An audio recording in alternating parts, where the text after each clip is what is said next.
Anchorage, Alaska, a polar bear chased several residents around a tiny, isolated Alaskan native whaling village, killing 2 people in an extremely rare attack before another community member shot and killed the bear. Authorities said the fatal mauling of a woman and a boy happened Tuesday in Wales, an isolated Bering Strait coastal community located on the westernmost tip of the North American mainland, about 50 miles 80 kilometers from Russia, that is no stranger to coexisting with polar bears.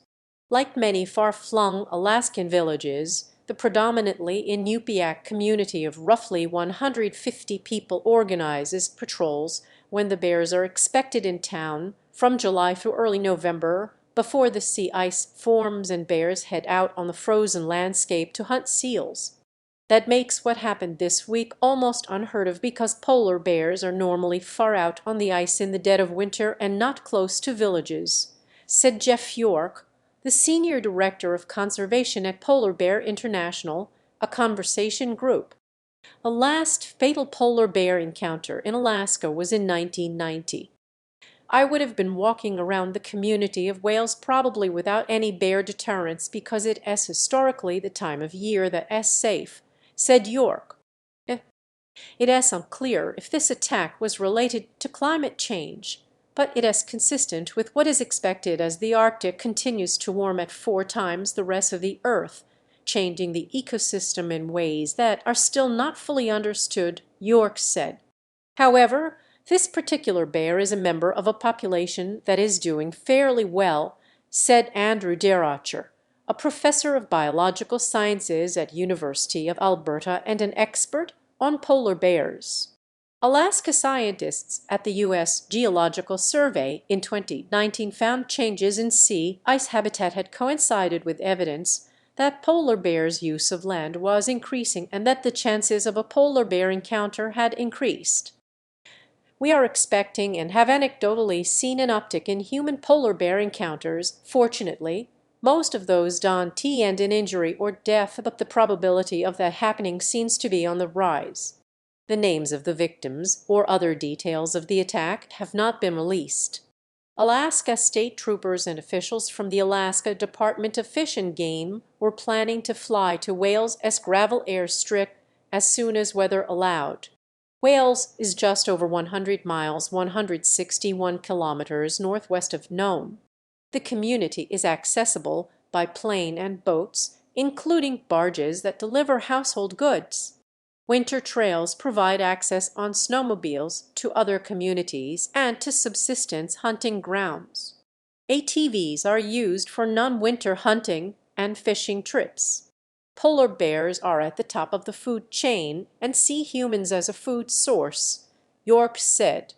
A report he co-authored titled Understanding Polar Bear Attacks, detailing fatal polar bear encounters, found that most involved either subadult bears, usually males who are hungry all the time, or older bears who are injured or ill and having difficulty getting enough calories.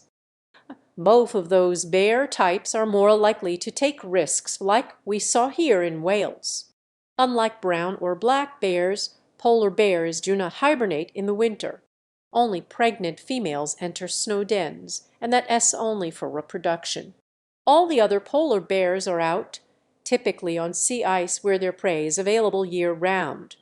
The Alaska Nanut Co-Management Council, which was created to represent the collective Alaska Native voice in polar bear co-management, on its website says polar bears near or entering villages represent ongoing safety concerns for communities within polar bear territory. The group notes a few polar bear patrol programs in Alaska, including for Wales, which it said was seeking funding to maintain operations, and in the native village of Dione, where it says a patrol operates mainly in the winter to protect kids walking to and from school. York, who has worked in the Arctic for about 30 years, with 21 of those in Alaska, said the community of Wales has long been involved in establishing a polar bear patrol program and taking measures to keep polar bears out of the community. This seems to be just one of those terrible cases where, despite doing the right things, we had a bear that was an outlier at a time of year that you would never expect that to happen.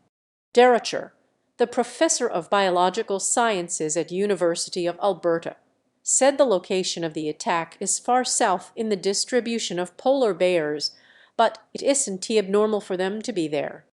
The bear is from a population of polar bears in the Chukchi Sea that is faring well amid climate change, Derachert said. That means the attack could be the result of a bear lured by attractants such as food or garbage more than by climate change factors, he said. Polar bears of the southern Beaufort Sea, east of the Chukchi Sea population, are in worse shape, Derachert said. In this case, even though there is ice in the Chukchi and northern Bering Seas, the quality of that ice is not known that well. More importantly, York said they don't know what is going on under the ice or what the availability of seals and other prey is for polar bears. The changes are also happening in the winter, when people assumed they were safe from polar bears being on shore, said York. Communities may no longer be. Whittle reported from Portland, Maine. AP writer Becky Bora in Juneau, Alaska, contributed to this report.